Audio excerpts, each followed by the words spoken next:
Hello everyone, मैं हूं राज शर्मा और एक बार फिर से स्वागत है आपका विजय के इस ऑनलाइन क्लास में। आप सभी एक बार फिर से आ जाएं, जुड़ जाएं पूरे की पूरे इस ऑनलाइन क्लास से ताकि आज की इस क्लास को हम स्टार्ट कर सकें। राजू कुमार हाय, सद्दाम हुसैन गुड आफ्टरनून बच्चे। पिछले क्लास में हमने बायोटेक्नोलॉजी के एक टॉपिक को डिस्कस किया था जिसका नाम था बायो रेमिडिएशन और फाइटो रेमिडिएशन। तो उसी श्रृंखला को आगे बढ़ाते हुए आज हम एक इंपॉर्टेंट टॉपिक के बारे में डिस्कस करेंगे। जी हाँ, ये भी जो है बायोटेक्नोलॉजी से रिलेटेड है। गुड आफ्टरनून राजू, प्रेरणा, हिमांगी, ललित, गुड आफ्टरनून। चलिए, जय श्री राम। निर्भय सिंह गुड आफ्टरनून। आज हमारी क्लास है, मतलब आज सोमवार को है क्लास, कल मंगलवार होगी, बुधवार की छुट्टी होगी, फिर बृहस्पति और शुक्रवार को क्लास होगी, यानी कि इस पूरे के पूरे सप्ताह जो होगी वो क्लास मेरी होगी। तो गुड आफ्टरनून, आप सभी आ चुके हैं। चलिए स्टार्ट करते हैं। जी हाँ, हम आज बात करने वाले हैं बायोटेक्नोलॉजी के बारे में ही। बायोटेक्नोलॉजी में कौन सा टॉपिक लेंगे जो आपके एग्जाम के पॉइंट ऑफ व्यू से काफी इंपॉर्टेंट होगा, चलिए देख लेते हैं। ध्यान दीजिएगा, आज हम जो बात करने वाले हैं कुछ फिर से बेसिक और कुछ करंट को लेकर के डिस्कस करेंगे। तो चलिए सबसे पहले आज के इस बायोटेक्नोलॉजी की शुरुआत करते हैं टिश्यू कल्चर के साथ। जी हाँ, टिश्यू कल्चर का आपने नाम सुना होगा, इसे उत्तक संवर्धन कहते हैं। टिश्यू कल्चर क्या है, क्या प्रोसेस होती है और आपके फिलहाल इस एक साल के अंदर में कौन कौन से करंट हैं जो टिश्यू कल्चर से संबंधित हैं, हम डिस्कस करेंगे। तो आप में से कोई बता सकता है टिश्यू कल्चर क्या है? उसके बाद मैं स्टार्ट करूं। आप सभी को गुड आफ्टरनून गाइस। सभी का नाम तो मैं नहीं ले सकता, बहुत सारे लोग हैं यहाँ पे, है ना, बट आप सभी को गुड आफ्टरनून जी। टिश्यू कल्चर की बात कर रहे हैं तो बताएगा कौन कि टिश्यू कल्चर क्या होता है, जब मैं ही स्टार्ट करूं।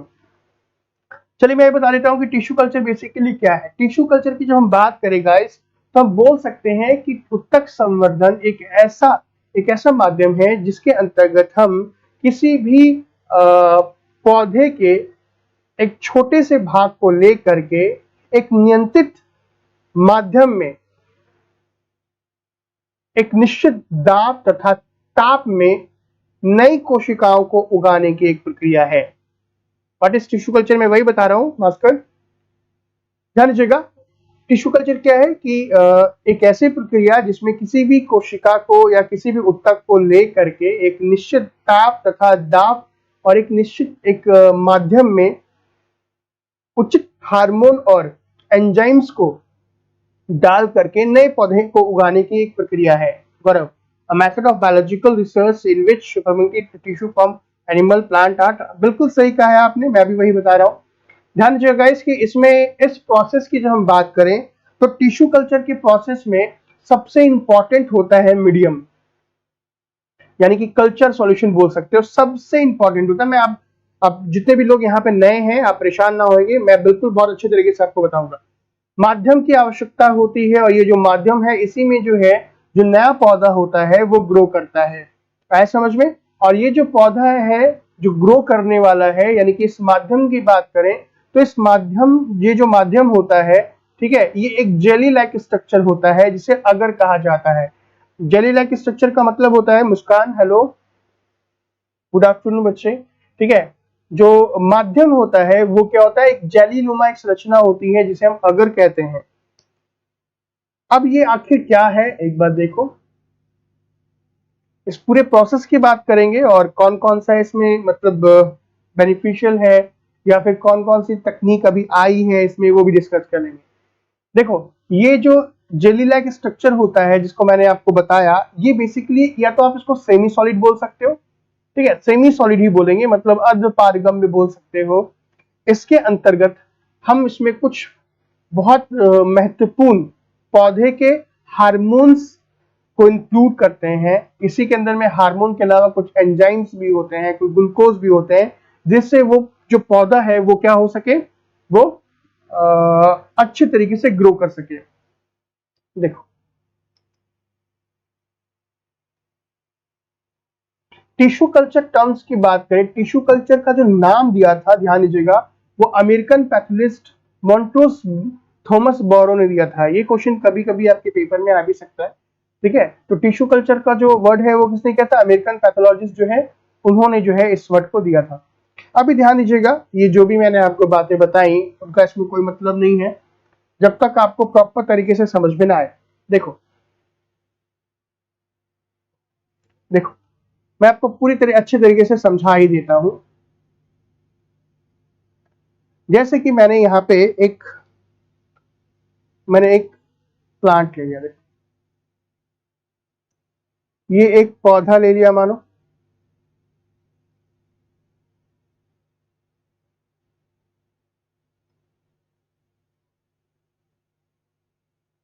ध्यान दीजिएगा, ये मैंने एक पौधा ले लिया। अभी देखो ये जो पौधा है अपना पोषक तत्व कहां से प्राप्त करता है, आपको अच्छी तरीके से पता है, वो जड़ से प्राप्त करता है, ठीक है। और जड़ कहां पे होती है, यहाँ पे मट्टी है, ठीक है, इसमें मट्टी बहुत सारे है, मट्टी बोल सॉइल बोल सकते हो। तो सॉइल के अंदर में बहुत सारे क्या होते हैं, मिनरल्स होते हैं, और ये जल के माध्यम से पौधा जो है वो प्राप्त करता है। तो ये जो पौधा है उसको ग्रो करने के लिए क्या चाहिए, उसको कुछ खनिज तत्व चाहिए होते हैं, इस बात का ध्यान रखेंगे। अभी खनिज तत्व कहां से लेगा, ये मट्टी से ले लेता है। अब एक बात बताओ, इस एक पौधे को दूसरे पौधे में कन्वर्ट करने के लिए क्या करना पड़ेगा, रिप्रोडक्शन। और ध्यान दीजिएगा, रिप्रोडक्शन की जब हम बात करते हैं, प्रजनन की बात करते हैं, तो जो पौधे होते हैं उसमें बहुत सारे तरीके से प्रजनन होता है, जिसमें से एक पॉलिनेशन बोल सकते हो, परागन बोल सकते हो। फूल से जो पॉलिनेशन है वो हो करके फिर फूल से फल बनेगा, फल से बीज बनेगा, बीज से फिर पौधा आता है। तो ये प्रोसेस काफी लंबा सा प्रोसेस है। लेकिन टिश्यू कल्चर में क्या करते हैं, टिश्यू कल्चर के दौरान ध्यान दीजिएगा, हम क्या करते हैं कि किसी भी पौधे का सबसे शीर्ष वाला जो पोर्शन है इसको कट करते हैं, इसको हम काट लेते हैं, इसको हम काट लेते हैं। काटने के बाद ये छोटा सा आप ये टिश्यू देख रहे हो, समझ में आ रहा होगा क्योंकि स्क्रीन बहुत छोटी है आपकी, बट ये एक छोटा सा पार्ट हो गया। अभी ध्यान देना, हम क्या करेंगे, इस छोटे से पार्ट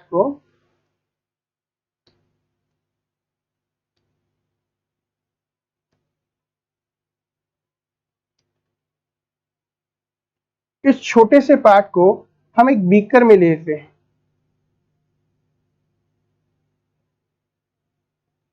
एक बीकर में हमने ले लिया। ध्यान दीजिएगा, इस बीकर में हमने ये टिश्यू वाला जो पार्ट है वो इसको डाल लिया। अब ध्यान दीजिएगा कि इसके अंदर में एक प्रकार का माध्यम होता है, इसको मैंने कहा था, ये जो माध्यम हो रहा है, ये जो माध्यम है इसके अंदर में सेमी लिक्विड जो पार्ट होता है, इसे हम अगर कहते हैं। क्या बोलते हैं इसको, अगर कहते हैं। ये जो है वो है अगर, ये एक जेली लाइक स्ट्रक्चर होता है। अभी ध्यान दीजिएगा कि हमने अगर तो ले लिया। अब इस बीकर की बात करें तो अब इस बीकर का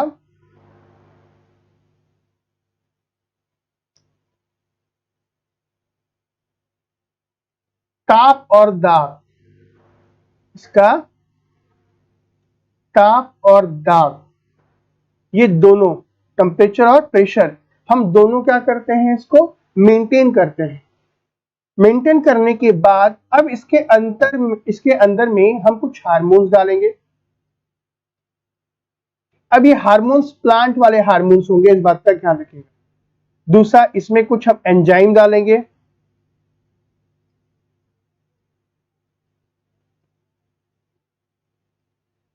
इसके अंदर में ग्लूकोज, फ्रुक्टोज जो भी हम डाल सकते हैं।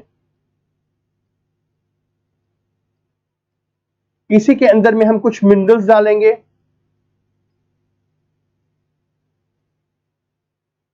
मिनरल्स का मतलब खनिज है, यानी कि इसका मैं ये कहना चाह रहा हूं कि इसमें हम कुछ पोषक तत्व डालेंगे बच्चों, पोषक तत्व डालेंगे, ठीक है। Good afternoon Brijesh. तो यहाँ पे पीडीएफ नहीं अवेलेबल है, क्या बताएं अब हम आपको।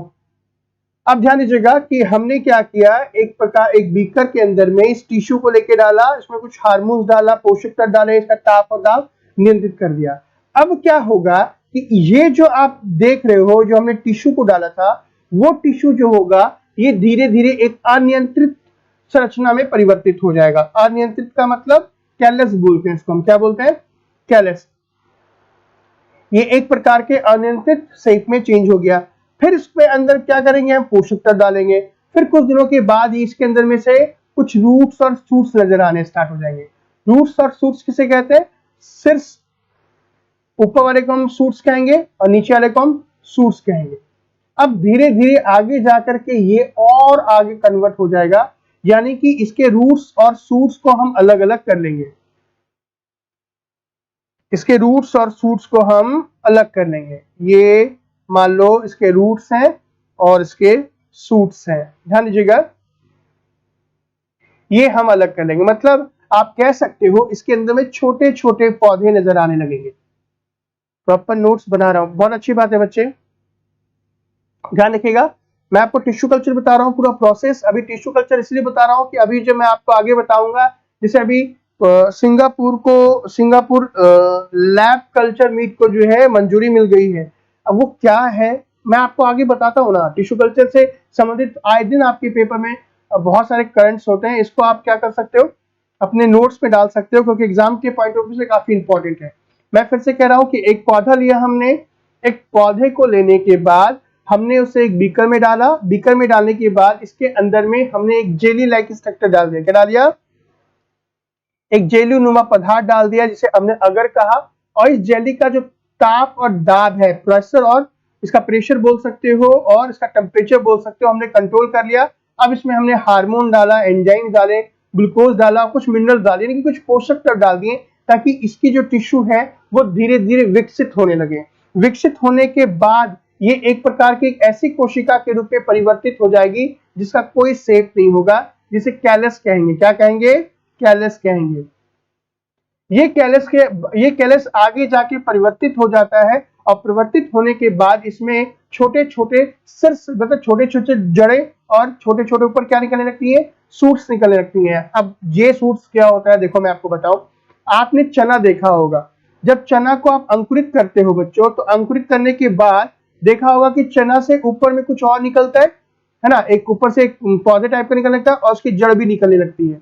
तो जो नीचे वाला पोर्शन होता है उसे हम रूट्स कहते हैं। क्या बोलते हैं, रूट्स बोल सकते हैं, जड़, और ऊपर वाले को हम शूट्स कहते हैं, यानी कि सिर्स कहते हैं। तो अब ये जो अनियंत्रित से कैलस है, इसमें से बहुत सारे रूट्स और शूट्स नजर आने लगेंगे। और उसके बाद अगर हम बात करें तो इसमें बहुत छोटे छोटे पौधे आपको नजर आने लगेंगे। और ये जो छोटे छोटे पौधे होंगे, इन छोटे छोटे पौधों को हम अलग करके हम इसको क्या करेंगे, अलग अलग गमलों में लगा देंगे, या फिर आप बोल सकते हो कि अलग अलग खेतों में अलग अलग जगह पे इसको हम यहाँ पे बो देंगे। यानी कि हमने केवल एक छोटा सा पार्ट लिया था, छोटा सा पार्ट, यानी कि किसी भी पौधे का एक छोटा सा टिश्यू लेकर के हमने उसे क्या कर दिया, टिश्यू कल्चर के माध्यम से कई पौधों में हमने विकसित कर लिया। तो ये जो पूरी प्रक्रिया कहलाती है, इसे ही टिश्यू कल्चर कहते हैं। अब ये जो टिश्यू कल्चर है, ये जरूरी नहीं है कि पादप में हो, ये जो है पादप के अलावा, ध्यान दीजिएगा, पादप के अलावा जंतु में भी की जा सकती है। अब इसके बेनिफिट क्या है मैं आपको बताता हूं। अभी आप में से बहुत सारे बच्चों को पता होगा, सर ये तो हमें पता है कि सर टिश्यू कल्चर पता है, लेकिन टिश्यू कल्चर का यूज कहां कहां करेंगे ये आपको पता नहीं है। अगर आपने स्टेम सेल के बारे में सुना होगा, तो स्टेम सेल में भी मैं कल्चर करूंगा। यानी कि आप अभी जो मैं आपको टिश्यू कल्चर बता रहा हूं, ये टिश्यू कल्चर बहुत जगह यूज आने वाली है। यानी कि अब जब मैं कोई टॉपिक जैसे क्लोन बताऊंगा, या फिर मैंने आपको बताया क्या, स्टेम सेल बताया, तो मैं केवल वहां पे ये बताऊंगा कि इसका हम कल्चर करेंगे। तो कल्चर का मतलब क्या होता है, अगर आप दोबारा पूछोगे तो पॉसिबिलिटी तो नहीं है कि मैं दोबारा आपको बताऊं। तो यहाँ पे समझ लो कि ये टिश्यू कल्चर आखिर होते क्या है। अभी मैं आपको बताऊंगा टिश्यू कल्चर से फायदे क्या है, टिश्यू कल्चर का उपयोग अभी हम फिलहाल कहाँ कहाँ कर रहे हैं, किन किन पौधों का उपयोग करके, किन किन पौधों में टिश्यू कल्चर का उपयोग करके उसका बेनिफिट ले रहे हैं, ठीक है, ये हम बात करेंगे। तो क्या आपको यहाँ पे समझ में आ गया? थैंक यू सो मच गौरव, बिल्कुल मोहित, अच्छे तरीके से बनाए। तो क्या यहाँ पे आपको टिश्यू कल्चर समझ में आया कि what is tissue culture? Tissue culture क्या है, फटाफट बताएं। यहां से अगर कोई प्रॉब्लम हो तो मैं आपको बताऊंगा। अभी हम कुछ और बात कर लेते हैं। मैं आपको एक रियल इमेज दिखाता हूँ कि टिश्यू कल्चर में आखिर होता है क्या। सर आप जेली लाइक स्ट्रक्चर यहाँ पे तो आप इसको दिखा दिए, कैसे दिखता है, कैसे होता है, मैं आपको बताऊंगा। फटाफट पहले आप मुझे यहाँ बता दें कि क्या यहाँ तक आपको क्लियर है। मोहित से कहा ठीक है। इसका उपयोग किस में कर रहे हैं, अभी मैं बताऊंगा इसका उपयोग किस में कर रहे हैं, ठीक है। और भारत में कौन कौन सी टेक्नोलॉजी जो है, मतलब कौन कौन सी किसकी खेती हम टिश्यू कल्चर के माध्यम से करें, बिल्कुल सबको क्लियर है। चलिए ओके, आप चाहो तो उसका स्क्रीनशॉट ले लो ताकि आप उसको अपने नोट्स में बना सको। चलिए क्रिस्टल क्लियर है सर, थैंक यू। तो देखो अभी टिश्यू कल्चर का मतलब समझ में आ गया, हम थोड़ा सा आगे की ओर बढ़ जाते हैं।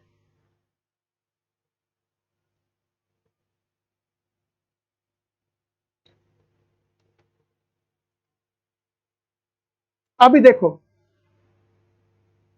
सबको क्लियर है, देखो मैं आपको दिखा रहा हूं, ये फिगर को देखो, ये टिश्यू कल्चर एक पूरा का पूरा प्रोसेस इसमें समझाया गया है।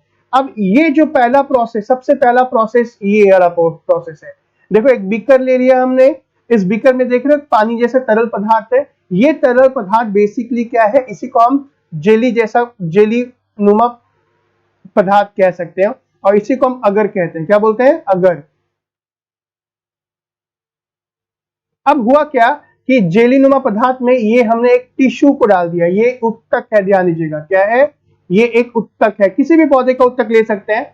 सर हार्मोन कौन सा डालते हैं, हार्मोन इसमें बहुत सारे जिब्रेली, बहुत सारे हार्मोन है प्रेरणा, अभी हार्मोन्स के बारे में हम अलग से डिस्कस करेंगे, ठीक है। चैलेंजर ने कहा है करंट के साथ एक्सप्लेन करें। हाँ मैं चैलेंजर अभी करंट के साथ एक्सप्लेन करूंगा। अभी आप ये तो मैंने टिश्यू कल्चर्स को स्टार्ट किया है, अभी देखो काफी अच्छा लगेगा, आपको समझ में आएगा कि करंट के साथ इसको किस तरीके से रिलेट करेंगे, ठीक है। दूसरा, अब ये जो होगा क्या होगा, ये जो कैलस देख रहे हो इसको हम मतलब और भी हार्मोन वगैरह डाल करके इस तरीके से परिवर्तित करा लिया। इसमें से देखो रूट्स और शूट्स नजर आने लगे। ये तीसरा स्टेज है, यानी कि ये सेकेंड स्टेज है, ये थर्ड स्टेज है। अब ये जो कैलस देख रहे हो इसमें से देखो बहुत सारे रूट्स और शूट्स नजर आने लगे, पत्ते नजर आ रहे हैं, जड़ नजर आ रहा है, देख सकते हो अब इस तरीके से। अब हमने क्या किया, इसमें से जितने भी रूट्स और शूट्स है इन सबको हमने अलग कर लिया, और अलग करके अलग अलग गमलों में या अलग अलग खेत में हमने क्या कर दिया, इसको डाल दिया। तो अब यहाँ पे देखो कि हमने एक छोटा सा पार्ट लिया था, कितना, एक किसी भी पौधे का एक छोटा सा पार्ट लिया, और उस छोटे से पार्ट से हमने हजारों पौधे बना लिए। ये बेनिफिट है इसमें, thank you so much Younis. Hormone अभी कहां, हार्मोन इसमें हम डालते हैं जब मैं आपको प्लांट हार्मोन की बात करूंगा तब उसमें टोटल बताऊंगा आपको। तो यहाँ पे आपने ये देखा कि ये एक प्रोसेस है, एक चरण है टिश्यू कल्चर का। अब हम नेक्स्ट बात क्या करेंगे कि सर ये तो चलो समझ में आ गया कि टिश्यू कल्चर आखिर क्या है, बट अब बेनिफिट क्या है टिश्यू कल्चर से, ये एक बार देख लेते हैं, ठीक है। Uses of tissue culture technique, इसका उपयोग हम कहां कहां करेंगे। देखो गाइस, अगर हम टिश्यू कल्चर टेक्निक का यूज कर रहे हैं तो भारत में टिश्यू कल्चर का उपयोग जो है बहुत सारे जो सुंदर दिखने वाले पौधे होते हैं, प्लांट होते हैं, जिसको ऑर्नामेंट प्लांट्स कहते हैं। अभी सर्दियों का समय आ रहा होगा, ठीक है। अब सर्दियों के समय में आपने देखना कि बहुत सारे जो है छोटे छोटे खूबसूरत से पौधे जिसमें छोटे छोटे फूल होते हैं, ठीक है। आप बोल सकते हो कि उस फूल का जो नाम होगा, जैसे ऑर्किड हो गया, डालिया हो गया, कैरनेशन हो गया, कैरपिनियम हो गया, ये सारे के सारे जो प्लांट होते हैं ये अब आपको दिखाई देंगे। तो ये सारे के सारे जो प्लांट होते हैं वो टिश्यू कल्चर के द्वारा होते हैं। ध्यान रखना कि टिश्यू कल्चर का सबसे ज्यादा उपयोग बैंगलोर में किया जाता है। जितने भी फ्लावरिंग प्लांट्स होते हैं उनमें हम टिश्यू कल्चर का उपयोग कर रहे हैं। आपको आज से कुछ साल, 10 साल पहले की अगर हम बात करें, अगर आप 10 साल पहले कोई भी पौधा लेने जाते थे जो खूबसूरत सा दिखता था, आप उसको लेते थे तो 100-200 रुपए में एक पौधा मिलता था। बट आज की बात करें तो 30-40-50 रुपए में आपको बहुत सारे पौधे मिल जाते हैं। क्यों? क्योंकि हम एक पौधे से हजारों पौधे क्या कर रहे हैं, जनरेट कर रहे हैं, जिनमें से क्या है, ये कुछ पौधे हैं जो सुंदर दिखने वाले फूल है, जिसको आप सजावटी पौधे भी बोल सकते हो। बट लेकिन ऐसा नहीं है कि टिश्यू कल्चर का उपयोग हम केवल सजावट के पौधे में भी करेंगे। आपको पता होना चाहिए कि अंडमान निकोबार और हम केरल की बात करें तो इस टेक्निक का उपयोग करके हम गेहूं, हम चावल, हम इलायची, इन सभी के पौधे को भी विकसित कर रहे हैं। हालांकि अगर देखा जाए तो अभी हाल फिलहाल में ही यूपी के कुछ कृषि वैज्ञानिकों ने केसर की किस्म इसी तकनीक के माध्यम से उगाई है। केसर जो है, आपको पता है कि केसर जो है कहाँ पे उगता है, वो ठंडे इलाकों में उगता है, लेकिन टिश्यू कल्चर के माध्यम से हम ऐसे फसलों को भी उगा सकते हैं जो बेमौसम हो, या फिर ऐसे पौधे जो किसी विशेष तापमान पर उगते हो, लेकिन हम इस टेक्निक का प्रयोग करके उसको उससे अलग तापमान में भी उगा सकते हैं। ओके, चलो यहां तक समझ में आया।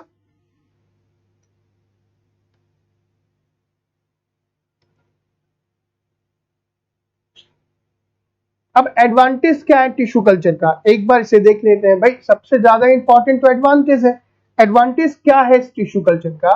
तो सबसे पहली बात कि जो टिश्यू कल्चर है वो एक बहुत ही फास्ट टेक्निक है, एक बहुत ही तीव्र गति वाली तकनीकी है, जिसमें हम कुछ सप्ताह में ही हजारों पौधे उगा सकते हैं एक छोटे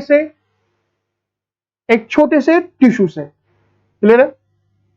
ध्यान दीजिएगा कि अगर हम पारंपरिक खेती की बात करते हैं तो पारंपरिक खेती के अंदर में जो पौधे होते हैं उनमें बहुत सारी बीमारियां आ सकती हैं। कि मान लो कि हमने कोई बीज लगाया, 100 बीज में से जरूरी तो नहीं है कि 100 के 100 जो बीज में से पौधे उगेंगे वो हेल्दी होंगे।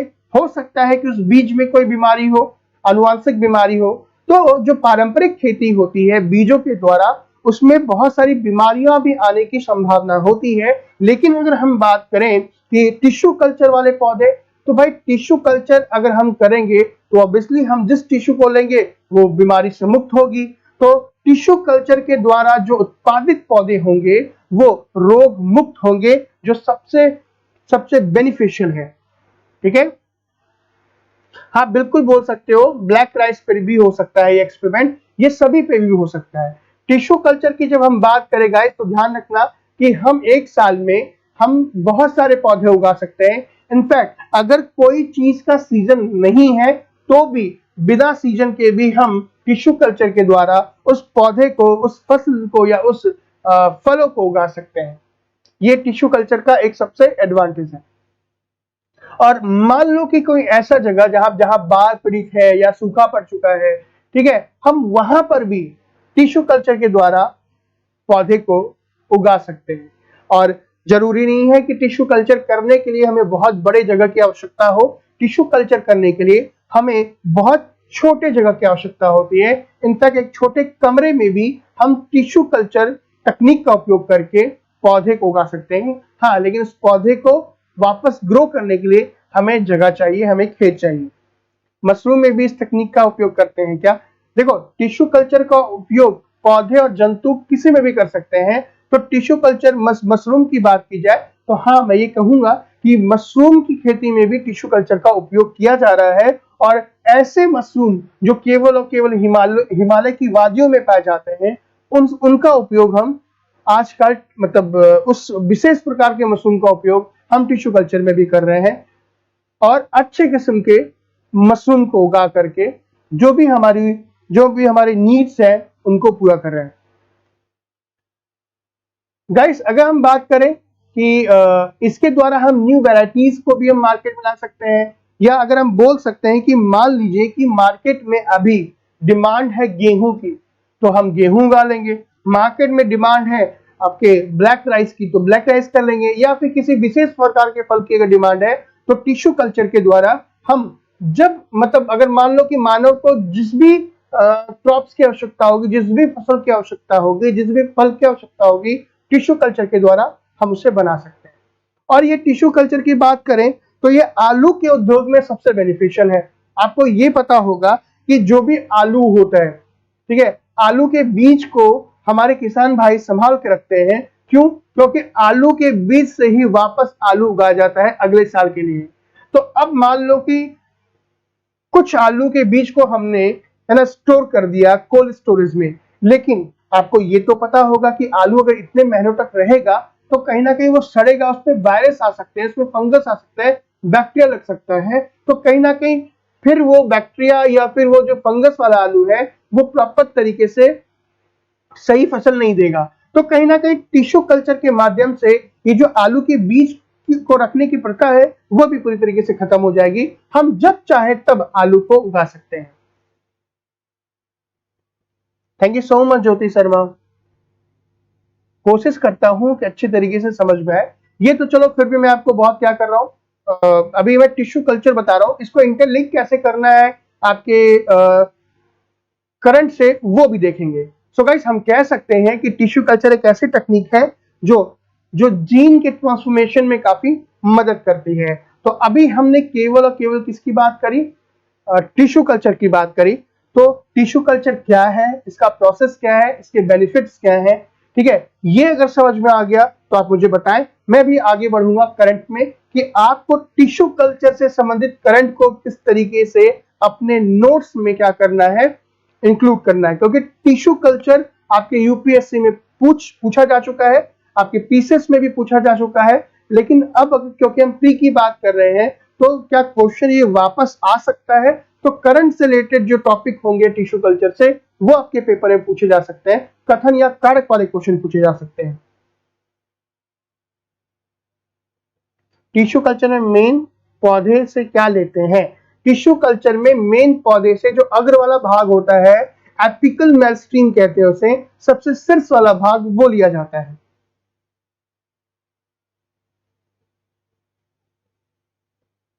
सर वो अंकुरित होने लगते हैं अगर आलू को नमी वाले जगह, हाँ बिल्कुल सही कहा आपने, फिर धीरे धीरे वो सड़ जाता है आलू। सर वेजिटेटिव प्रोपेगेशन जिस प्लांट में हो कभी उनमें टिश्यू कल्चर पॉसिबल है, हाँ बिल्कुल टिश्यू कल्चर पॉसिबल है। हाँ यूपीपीएसएस की भी बात कर रहा हूं।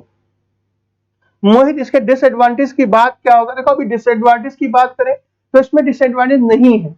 आप बोल सकते हो कि हाँ डिसएडवांटेज मेन है कि थोड़ा कॉस्ट इफेक्टिव है, सॉरी कॉस्टली है। किसान भाई जो कि एक मतलब एक माध्यम स्तर के हैं, मिडिल क्लास के हैं, तो भाई उनके लिए तो पैसा इंपॉर्टेंट होगा ही होगा। Okay thank you so much. Father भी आपकी क्लास देखे हैं, उनसे पूछना कि कैसे लगी क्लास, क्या उनको भी टिश्यू कल्चर समझ में आ रहा है। तो देखो अभी टिश्यू कल्चर से संबंधित आपके यूपीपीसीएस की जब हम बात करते हैं तो क्वेश्चन किस तरीके से पूछा जाता है, ध्यान दीजिएगा। एंथुरियम, एंथुरियम की जब हम बात कर रहे हैं तो एंथुरियम क्या है, एंथुरियम एक प्रकार का फ्लावरिंग प्लांट है। ध्यान रखना कि हाल ही में नेशनल इनोवेशन फाउंडेशन, ठीक है, जो NIF है, ठीक है, इन्होंने क्या किया है कि एंथुरियम के पौधे की लार्ज स्केल में खेती के लिए मंजूरी दी है। आया समझ में। इस प्रकार के जो एंथुरियम का जो एंथुरियम जो पौधा है वो टिश्यू कल्चर टेक्निक के द्वारा उगाया जाएगा, ठीक है, समझ में आ रहा है। ये टिश्यू कल्चर के द्वारा उगाया जाएगा। हाल ही में जो आपका नेशनल इनोवेशन फाउंडेशन है उसके तहत इसको मंजूरी दी गई है। अब ये जो एंथुरियम का पौधा है उसके बेनिफिट क्या क्या है तो ध्यान दीजिएगा। एंथुरियम बेसिकली क्या है, एक प्रकार का डोमेस्टिक फ्लावर है, एक प्रकार का घरेलू पौधा है जिसको हम क्या करते हैं घरों पर लगाते हैं। ये जो एंथुरियम है आसपास के हवा को शुद्ध करने में काफी मदद करता है और जितने भी हार्मफुल केमिकल होते हैं, जितने भी हार्मफुल एयरबोर्न केमिकल होते हैं जो हवा में होते हैं जिसको हम इजिली सांस ले लेते हैं, जैसे फॉर्मल्डिहाइड बोल सकते हो, जैसे अमोनिया बोल सकते हो, टोलिन बोल सकते हो, ज़ाइलिन बोल सकते हो, और जितने भी एलर्जी वाले जो कण हैं जो आपके एनवायरमेंट में आपस में फैले पड़े हैं जिससे मानव स्वास्थ्य को काफी नुकसान हो सकता है, वैसी कंडीशन में ये जो एंथुरियम का जो पौधा है वो काफी लाभदायक हो सकता है। बट ध्यान दीजिएगा ये पौधा थोड़ा सा कॉस्टली होता है, ठीक है, इसी कारण से हम टिश्यू कल्चर का उपयोग कर रहे हैं। हाय प्रियांशी, ठीक है, किसान भाई क्या है, बहन बोली प्लीज के, चलो समझ में आ रहा है। तो ये एंथुरियम कैसा दिखता है मैं आपको वो भी बताऊंगा। तो ये करंट का क्वेश्चन है, ध्यान दीजिएगा एंथुरियम को लेकर के। अगर हम बात करेगा इस एंथुरियम के बारे में तो जो एंथुरियम है इसका इकोनॉमिक इंपॉर्टेंस भी है। क्यों? क्योंकि ये आई कैचिंग और ब्यूटीफुल इन्फ्लोरेंसेस इसका प्रोसेस होता है, सॉरी, ये एक देखने में काफी खूबसूरत है और ये इसका जो इन्फ्लोरेंस होता है, मतलब उसका जो पुष्प जो फूल है वो जब खिलता है तो देखने में काफी क्यूट सा लगता है, काफी अच्छा सा लगता है। आप में से कितने लोगों को पता है इस एंथोरियम के बारे में? अच्छी बात है ज्योति। ध्यान दीजिएगा, ये एंथोरियम की बात करें तो ये जो एंथोरियम है, ध्यान रखना, ये इसकी इंपॉर्टेंस इतनी है कि नासा ने भी इसे क्या किया है, अपने जो नासा की एक लिस्ट है, नासा ने अपनी एक लिस्ट बनाई है जो एयर प्यूरिफाई करता है प्लांट को। तो नासा ने एंथोरियम के इस पौधे को क्या किया है, अपने लिस्ट में भी शामिल किया है कि भाई ये एक बहुत ही महत्वपूर्ण पौधा है जो एयर को प्यूरिफाई करने में काफी मदद करता है। जी सर, हिंदी में लिखिए सर, स्लाइड हिंदी में कोशिश करूंगा। इसके बाद की जो स्लाइड है वो है, देखो sir, provide picture with lecture to better understanding. हाँ धीरज, मैं आपको दिखा रहा हूं, आप आराम से देखो। मुझे पता है कि एंथोरियम का नाम सुन के आपके मन में आ रहा होगा कि सर क्या है। हाँ हाँ बिल्कुल दिखा सकता हूँ शीतल। हाँ ठीक है ज्योति, मैं रखूंगा स्लाइड्स को बच्चे।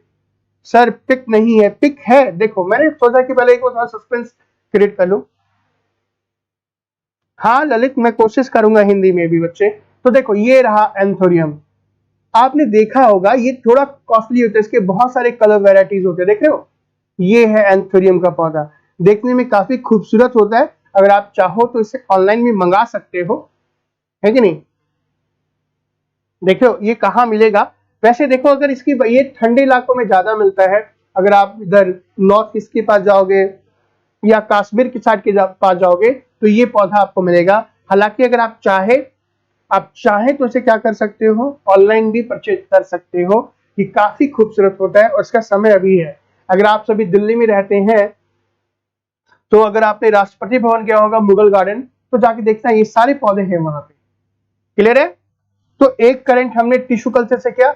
अभी देखो आगे हम बात करते हैं नेक्स्ट टॉपिक पे, नेक्स्ट टॉपिक की बात करते हैं, लैब ग्रोमीट। तो अभी आप जितने भी लोग कह रहे थे हाँ काफी सुंदर है, कितने का होगा सर? देखो ये तो मुझे नहीं पता कितने का होगा, लेकिन कॉस्टली है। अभी आप जितने भी बोल रहे थे ना सर हिंदी में दिखा दो, हिंदी में, तो ये स्लाइड देखो हिंदी में है। मैं कोशिश कर रहा हूं कि कुछ स्लाइड हिंदी में भी हो, इंग्लिश में भी हो। हाँ डेकोरेशन प्लांट है बच्चे। तो देखो अभी बात करेंगे लैब ग्रोमीट के बारे में, ध्यान दीजिएगा। अभी तो हम प्लांट कल्चर की बात कर रहे थे, क्या एनिमल कल्चर भी हो सकता है? तो देखो किस तरीके से न्यूज अगर आपके पेपर में हो तो आप इसको इंटरलिंक करेंगे। ध्यान रखना, अगर यूपीएससी की प्रिपरेशन कर रहे हो तो यूपीएससी जो क्वेश्चन पूछती है वो कभी भी एक टॉपिक से क्वेश्चन नहीं पूछती है।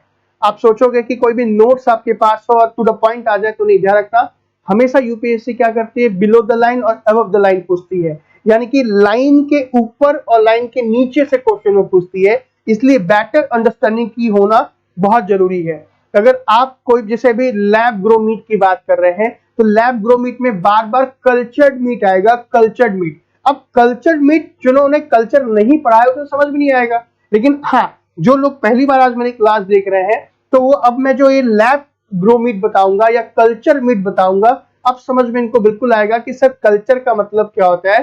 कि कल्चर का मतलब कि किसी भी टिश्यू को किसी भी एक टुकड़े टिश्यू को लेकर के उसको नियंत्रित माध्यम में कुछ हार्मोन वगैरह दे करके उगाने की प्रक्रिया ही कल्चर है। तो ये टिश्यू कल्चर है। सर हिंदी में क्या कहते हैं इसे? इंग्लिश हिंदी में भी वही कहते हैं बच्चे। सर कोई एग्जाम्पल बताएं एनिमल में टिश्यू कल्चर का। अंजलि मैं आपको बच्चे वही बता रहा हूं, ये करंट है, एग्जाम्पल की बात बता रहा हूं। देखो लैब ग्रो मीट को हम कल्चर मीट के नाम से भी जानते हैं, क्लीन मीट के नाम से भी जानते हैं।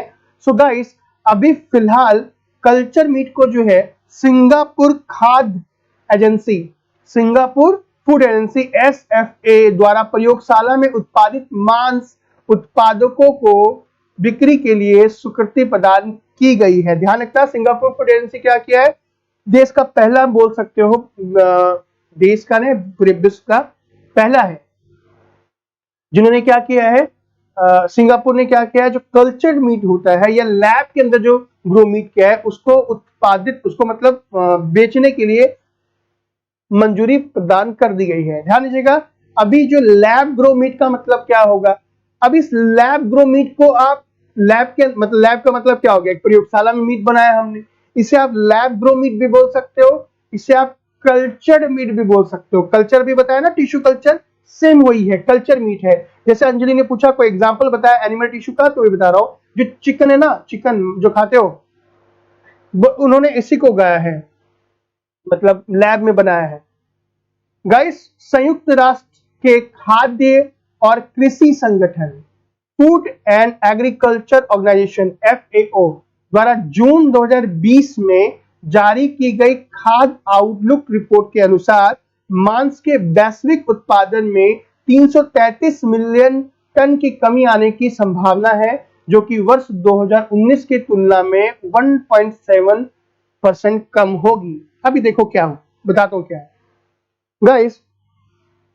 हुआ ये कि जून 2020 को जो फूड आउटलुक रिपोर्ट, ये जो फूड आउटलुक रिपोर्ट है वो किसके द्वारा, संयुक्त राष्ट्र के खाद्य और कृषि संगठन के द्वारा निकाली गई थी। इसमें यह देखा गया कि जो 2000 की बात की जा रही है, 2020 की बात की जा रही है, तो जो पूरे वर्ल्ड में जो मांस का जो उत्पादन किया जाता है, भाई आप में से बहुत सारे लोग नॉन वेजिटेरियन भी होंगे, तो सारे जितने भी नॉन वेजिटेरियन लोग कंज्यूम करते हैं नॉन वेज, जो मांस मछली खाते हैं, तो उनमें क्या किया, 2020 में कमी देखी गई। और ये कमी की तुलना करें 2019 से, तो कितनी हो गई, 1.7 कमी हो गई। तो अब बेसिकली मुद्दा क्या है, मैं आपको ये क्यों बता रहा हूं कि हुआ ये कि 2020 में जब कोरोना वायरस आया तो लोगों ने नॉनवेज को छोड़ करके वेजिटेरियन पे फोकस ज्यादा करने लगा। क्या मैं कह सकता हूं सही है भाई? 2020 में बहुत लोग जो नॉन वेजिटेरियन थे उन्होंने नॉनवेज नहीं खाया, उन्हें लगा कि क्या पता कोरोना वायरस हो जाए। तो कहीं ना कहीं ये जो कमी आई है 2020 में इसके प्रोडक्शन के अंदर में, तो उसका एक मेन कारण तो क्या है, आप बोल सकते हो कि कोविड-19 होगा, लेकिन इसके अलावा कुछ जेनेटिक डिजीज भी थी।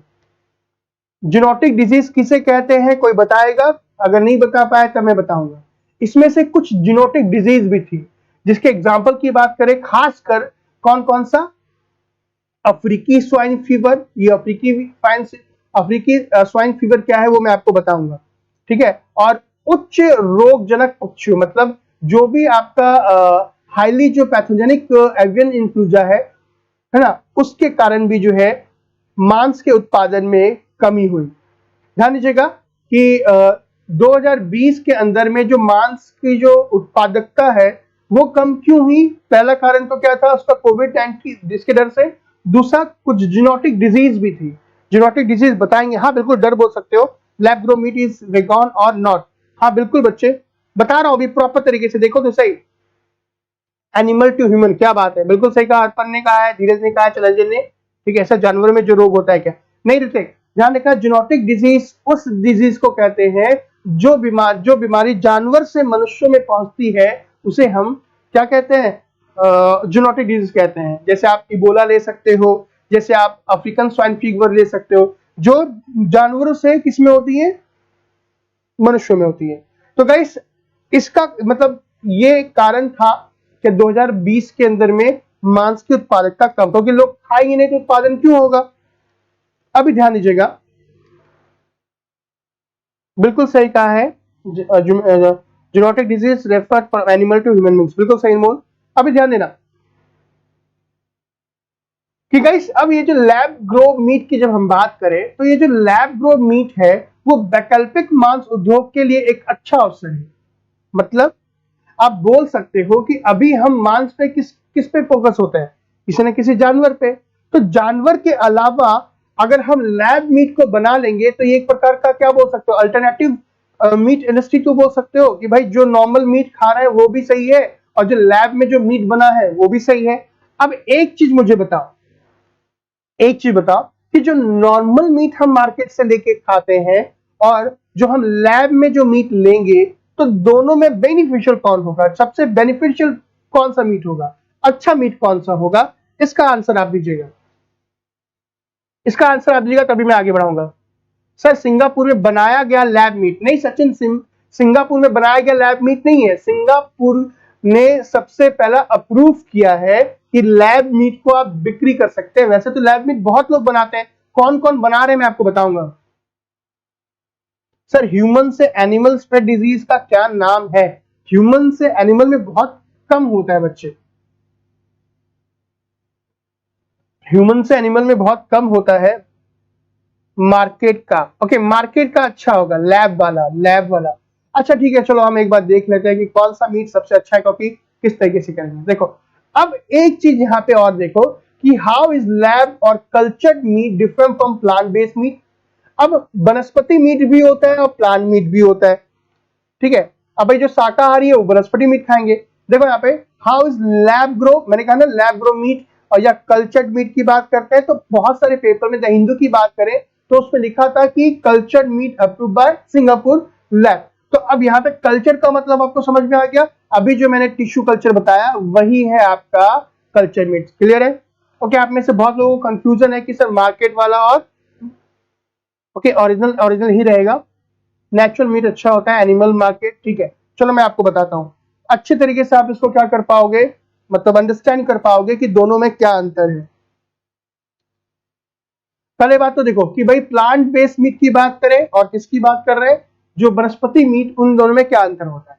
गाइस अगर हम बात करें वनस्पति मीट के बारे में तो जो वनस्पति मीट की बात करते हैं, वनस्पति निर्मित मांस जो होता है, प्लांट बेस्ड जो मीट होता है वो सोया और मटर प्रोटीन के जैसे सोर्स से निर्मित किया जाता है। अगर आप दिल्ली जैसे शहर में रहते होंगे तो आपने खाया होगा वहां पे क्या चाप खाया होगा, सोयाबीन चाप, बिल्कुल मटन के जैसा लगता है वो खाने में और देखने में लगता है कि मांस है, बट वो मांस होता नहीं है, ठीक है।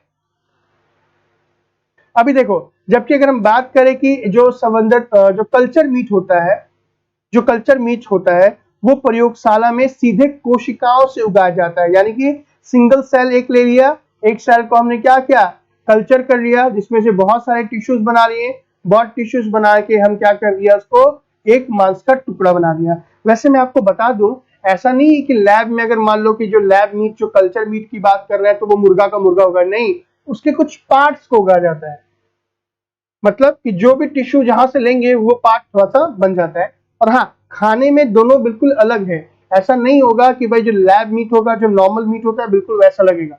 आपको प्रोटीन और आपको जो भी न्यूट्रिशन होगा वो तो मिलेगा, लेकिन ध्यान रखेंगे कि वो सेम टू सेम खाने में टेस्ट नहीं हुआ, टेस्ट में काफी अंतर होगा।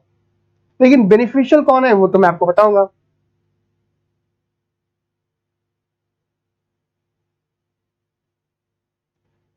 देखो अगर देखा जाएगा इस कि दोनों प्रकार का जो मांस होता है,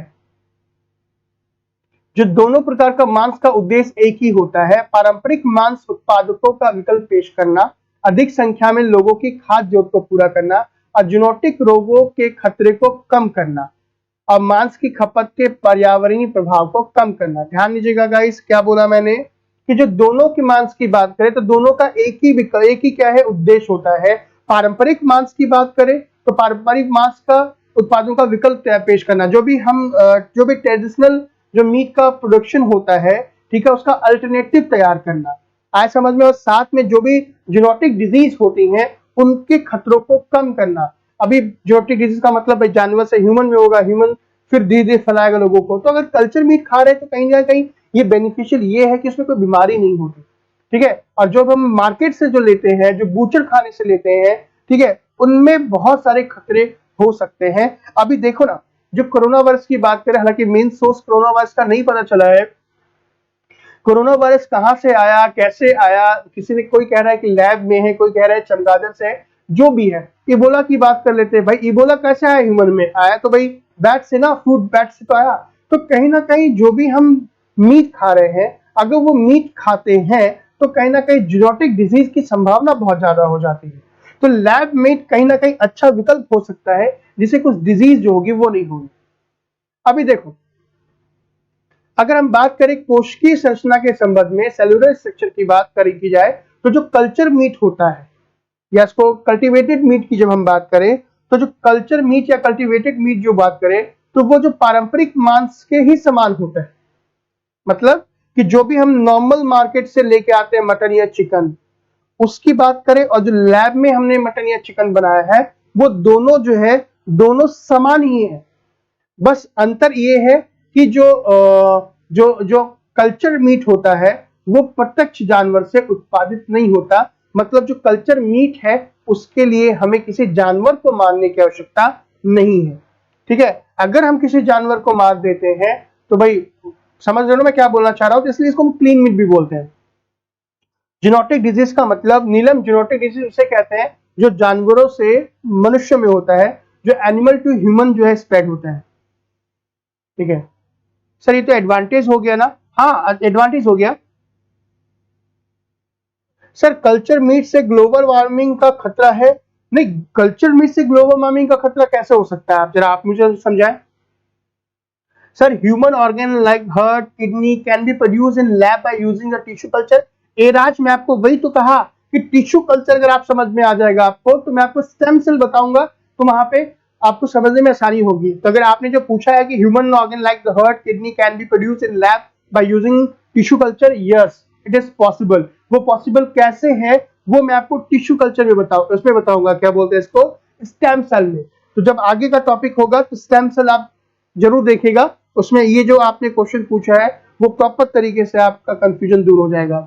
सर, फार्मिंग एग प्रोड्यूशन भी क्या टिश्यू कल्चर से होता है? देखो, एक प्रोड्यूस की बात की, जो एग प्रोड्यूस एक अलग ही टॉपिक है, वो आगे बताऊंगा वो कैसा होता है अंजलि। ठीक है,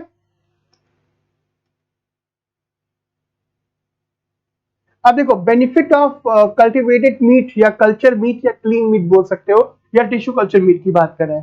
अभी क्या है, कल्चर मीट का अत्यधिक इस्तेमाल से क्या मानव शरीर को कोई खतरा भी हो सकता है? नहीं, टिश्यू कल्चर, भाई देखो अगर हम बात करें मीट की बात करें, तो मीट को खाना, जो भी नॉनवेज खाते हैं, वो डिपेंड करता है आपकी बॉडी के ऊपर। हम जितने भी लोग हैं यहाँ पे और जो भी नॉन वेजिटेरियन है, तो देखो नॉन वेजिटेरियन खाने की बात करें तो खाने में जो भी अच्छा लगता है बट उसमें हाईली प्रोटीन होता है। उसको डाइजेस्ट करने के लिए आपके स्टमक को बहुत मेहनत करने की जरूरत होती है। तो मैं तो ये कहूंगा कि अगर आप नॉनवेज खाते हो और आप फिजिकल वर्क बहुत करते हो तो आपको कोई प्रॉब्लम नहीं है। लेकिन अगर आप नॉनवेज खाते हो और फिजिकल वर्क आपका बिल्कुल नहीं है, तब ये जो नॉन वेजिटेरियन है, चाहे वो चिकन लो चाहे वो मटन लो, ये हानिकारक है। तो अगर मैं आपसे बोलूं ज्योति कि कल्चर मीट का अत्यधिक इस्तेमाल क्या मानव शरीर को नुकसान को खतरा भी हो सकता है, तो चाहे वो कल्चर मीट हो या फिर आप नॉर्मल जो पारंपरिक ट्रेडिशनल मीट हो, दोनों को खाने का खतरा है, दोनों से शरीर को खतरा है, कोलेस्ट्रॉल बढ़ सकता है। तो अगर आप केवल सवाल ये पूछ रहे हो कि सर कल्चर मीट से कोई नुकसान है या नहीं है, तो उससे नुकसान नहीं है। हाँ, मीट अधिक खाने के नुकसान है, ये मैं जरूर कहूंगा। क्लियर है सर? ज्यादा मीट के लिए कितना बड़ा लैब होगी? बहुत बड़ी होगी राजू। अभी देखो बेनिफिट क्या है, ध्यान दीजिएगा। अगर हम बात करें गाइस कल्टीवेटेड मीट के बारे में, तो बेनिफिट सबसे पहली बात कि जो भी ये जो भी लैब में हम क्या बना रहे हैं, जो भी लैब में जो हम मीट बना रहे हैं, इसका सबसे अच्छी बात क्या होगा, उत्पादन अच्छी जगह पे करेंगे। पर लैब हाईली क्या होगी, मतलब हाइजेनिक होगी, कोई भी इसमें बैक्टीरिया या कोई भी ऐसे गंदगी नहीं होगी जिससे नुकसान पहुंचे। लेकिन अगर लैब साफ होगी तो जो भी साल्मोनेला है, जिसको आप टाइफाइड का जो बोल सकते हो, या ई कोलाई जो भी बैक्टीरिया है, ये सारे के सारी बैक्टीरिया आपका जो भी टिश्यू कल्चर वाला मांस होगा उसमें नहीं होगा। तो अब बोल सकते हैं कि रोगजनों के द्वारा दूषित होने का खतरा भी काफी कम हो जाता है। यानी कि लैब मीट की बात करें तो पूरी तरीके से क्लीन होगा और कोई भी टाइफाइड हुआ या इकोलाई वाले बैक्टीरिया जो होंगे वो नहीं होंगे। लेकिन अगर हम ये जो ट्रेडिशनल बूचर खाने होते हैं, ठीक है, या जो मांस पैकिंग कारखाने की बात की जाए, तो वहां पे इसका खतरा बहुत ज्यादा होता है। Sir, toxicity level nonveg most dangerous, बिल्कुल कह सकते हो। हाँ बिल्कुल, टिश्यू कल्चर फिश संभावित हो सकता है। सर, इसके लिए खतरनाक मीट प्लेयर को खिलाया जाता है क्या? कड़कनाथ मीट प्लेयर को खिलाया जाता है? नहीं समझ में आ रहा है। अभी क्या नहीं समझ में आ रहा है ऋतिक, बताए बच्चे मुझे।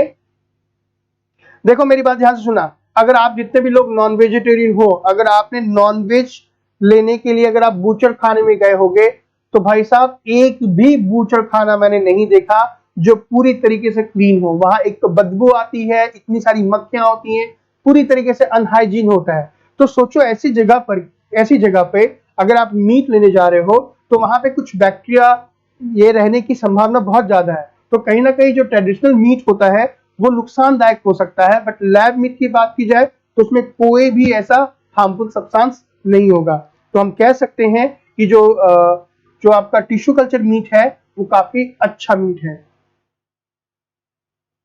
दूसरी बात क्या कि गाइस ध्यान रखना कि जो भी जानवर हम पालते हैं, जैसे मान लो चिकन या मटन है, हम सभी क्या करते हैं कि उसको अधिक मांस उत्पादित करने के लिए हम उसमें एंटीबायोटिक डाल देते हैं या कुछ ऐसी मेडिसिन डाल देते हैं जिससे उसका मांस क्या हो जाए, हैवी हो जाए, जिससे उत्पादकों को काफी बेनिफिट हो जाए, ठीक है। या फिर इसमें हम प्रोटीन का इंजेक्शन डाल देते हैं। तो ये सभी जो हम आर्टिफिशियली उगा रहे हैं, मतलब जो हम बूचर खाने में उगा रहे हैं, फार्म हाउस में उगा रहे हैं, तो उसमें बहुत प्रॉब्लम हो सकती है।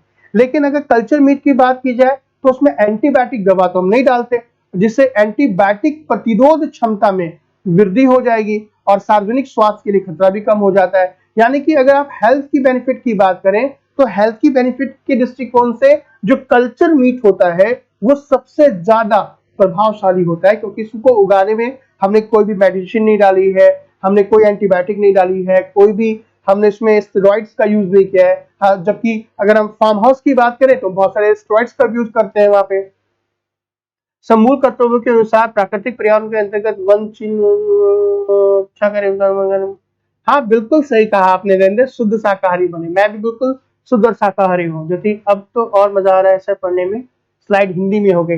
ज्योति मैंने कहा था ना कुछ मैं कोशिश कर रहा हूँ, आप सभी की जो बातें हैं मेरे ध्यान में है, बट थोड़ा टाइम लगता है इसमें बच्चे। क्लीन नहीं होता है इसलिए हाँ सर, चाइना सभी मीट को खाता है, ऑल एग्जिस्ट मीट इस दुनिया का। हाँ बोल सकते हो चैलेंजर। सर इससे स्मॉल फार्मर का लॉस होगा, ये बोल सकते हो कि हाँ फार्मर का लॉस होगा। हाँ सिखा आपने भी सही कहा है, झारखंड में ज्यादा खाते हैं।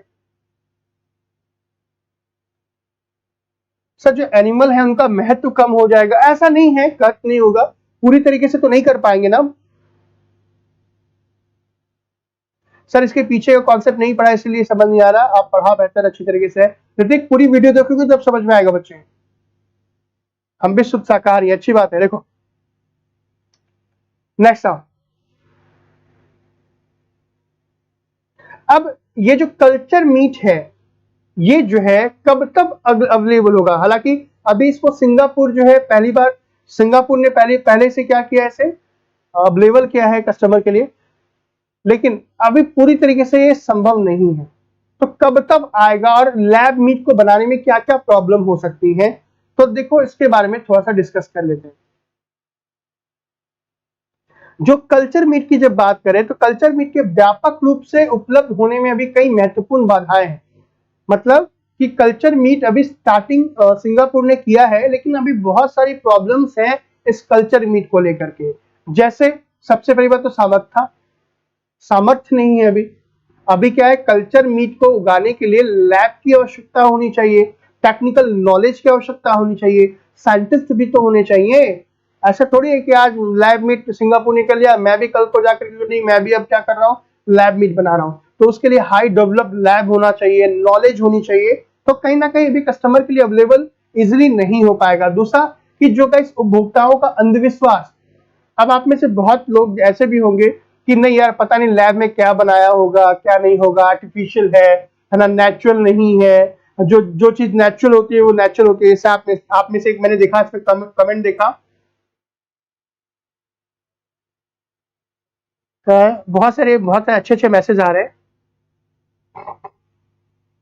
ठीक है, बहुत सारे इसमें जो आ रहे हैं मैसेज आ रहे हैं कि नहीं आप सभी आपको समझ में भी आ रहा है। तो कहीं ना कहीं अभी मैंने देखा तो मैसेज कि सर मुझे लेग पीस अच्छा लगता है। अच्छी बात, आप में से बहुत लोग बोलेंगे सर पता नहीं लैब में कैसा बना होगा, क्या यूज किया होगा, ओरिजिनल प्रोडक्ट होता है। तो वो बात तो बिल्कुल सही है। जो नेचुरल अगर आप किसी भी मटन चिकन को खाओगे तो उसका स्वाद अलग होगा, और जो कल्चर मीट होगा उसका स्वाद बिल्कुल अलग होगा। वो प्रॉपर तरीके से जो आप खाते हो वैसा नहीं होगा। तो कहीं ना कहीं उपभोक्ताओं का कंज्यूमर है उनका अविश्वास भी होगा कि नहीं यार कल्चर मीट कैसा है, तो इसलिए अवेलेबल नहीं हो पाएगा। दूसरा पारंपरिक मांस उत्पादकों का विरोध। जैसे कि अभी मैं कमेंट पढ़ रहा था कि आप में से कमेंट बहुत लोगों ने ये कहा कि सर जो भी लोग हैं मतलब ऐसे मांस कम हो जाएगा, मतलब जो महत्व कम हो जाएगा मीट का। तो भाई लैब में मान लो किसी ने मांस बनाना स्टार्ट कर दिया तो जो लोकल बूचर्स है, जो लोकल मांस के जो कसाई बोल सकते हो वो लोग हैं, वो लोग भी तो विरोध करेंगे ना, क्योंकि उनका एक रोजगार छिन जा रहा है। जैसा कि शायद ज्योति ने कहा था कि सर जो छोटे किसान हैं उनकी महत्वता कम हो जाएगी। तो भाई साहब ये बात तो सही है कि अगर लैब मीट आ गया तो क्या होगा कि जो भी छोटे छोटे जो कसाई हैं उनका जो काम होगा वो खत्म हो जाएगा, तो कहीं ना कहीं उनका विरोध भी चालू हो जाएगा। तो कहीं ना कहीं ये प्रॉब्लम है। तो अब आपका सवाल ये कि सर कौन कौन से मतलब कौन कौन जो है अभी फिलहाल कल्चर मीट को बना रहा है। मतलब अभी पूरे वर्ल्ड की बात करें तो अभी आपने सिंगापुर की बात की कि भाई सिंगापुर ने क्या कर दिया, उसे प्राथमिकता दे दी कि बिक्री के लिए बोल दिया कि आप कर लो। तो और कौन कौन से मतलब कंपनी वाले हैं जो इस मीट को बना रहे हैं। तो देखो GFI की रिपोर्ट के अनुसार वर्ष 2019 के अंत तक 55 कंपनियां द्वारा मुख्य रूप से इस कल्चर मांस जो कल्चर मीट है उसका उत्पादन किया जा रहा है। इसमें से कौन कौन शामिल है? पहला है फ्यूचर मीट टेक्नोलॉजी, जिसमें चिकन, लैम और बीफ बना रहा है, ये इजराइल के अंदर में है। दूसरा टर्की के अंदर में जो बिफ्टेक है वो कल्चर मीट बना रही है बीफ का। दूसरा स्पेन के अंदर में क्यूबिक फूड एजेंसी जो है वो जो है चिकन फैट बना रही है। दूसरा जो नीदरलैंड की एक कंपनी है जिसका नाम है टेबल, ये जो है पोक यानी कि सुअर और बीफ का मांस का जो है कल्चर कर रही है। इसके अलावा जो है आपका फ्रेंच कंपनी गॉरमेट और यूएस बेस्ड मिम्फिक्स जो है वो मीट बना रही है बीफ, चिकन और डक का। और साथ ही अगर हम अपने भारत की बात करें तो भारत के अंदर में एक दिल्ली बेस्ड क्लियर मीट की कंपनी है, ठीक है, वो भी क्या कर रही है कि जो डेवलप कर रही है कल्चर चिकन, यानी कि जो चिकन खाते हैं वो दिल्ली की जो बेस्ड क्लियर मीट कंपनी है वो तैयार कर रही है। तो ये सारी कंपनियां जो हैं, ये सारे लैब जो हैं वो कल्चर मीट को बनाने में अपनी पूरी तरीके से योगदान दे रहे हैं। हाँ मोहित, इसमें अगर हम बहुत अधिक लेवल पे करें तो कहीं ना कहीं इकोसिस्टम पे भी असर आएगा। KFC using their on food chain shop, बिल्कुल सही कहा है।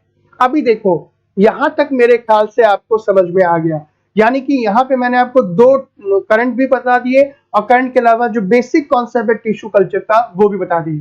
तो टिश्यू कल्चर यहाँ पे समाप्त नहीं हुआ, अभी टिश्यू कल्चर का उपयोग हम बहुत जगह पे करेंगे। अगर मैं आपको क्लोन बताऊंगा तो भी टिश्यू कल्चर का उपयोग होगा। अब इसके अलावा मैं आपको हाइब्रिडोमा सेल बताऊंगा, वहां पे भी कल्चर का उपयोग होगा। या अगर मैं स्टेम सेल बताऊंगा तो वहां पे भी कल्चर का उपयोग होगा। यानी कि कल्चर का उपयोग बहुत जगह आने वाला है बायोटेक्नोलॉजी के अंदर में। इसी कारण से इसको मैंने सबसे पहले बता दिया। तो अब मुझे बता दो कि क्या आपको टिश्यू कल्चर क्या है, टिश्यू कल्चर के बेनिफिट क्या है, टिश्यू कल्चर से लाभ क्या है, टिश्यू कल्चर का करंट में क्या उपयोग हुआ है, क्या बहुत अच्छे तरीके से समझ में आया या नहीं आया?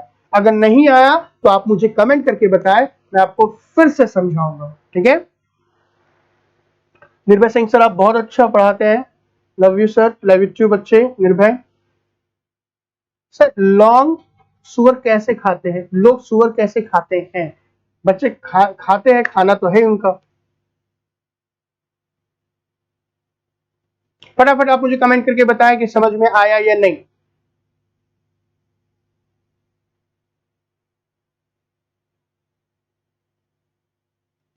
तब मैं आगे बढ़ूंगा। ज्योति शर्मा से really cool teacher, thank you so much. Done, Jasveer ने कहा है डन।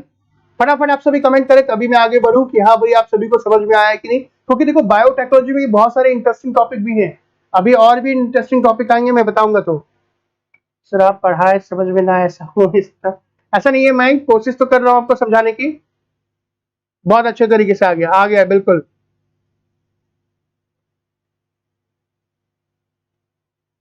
एक बार ब्रीफ में हाँ बता दूंगा। चलो, बायोडाइवर्सिटी पे इम्पैक्ट पड़ता है कैसा? हाँ बिल्कुल पड़ेगा चेतन, अगर बहुत ज्यादा मात्रा में करेंगे तो।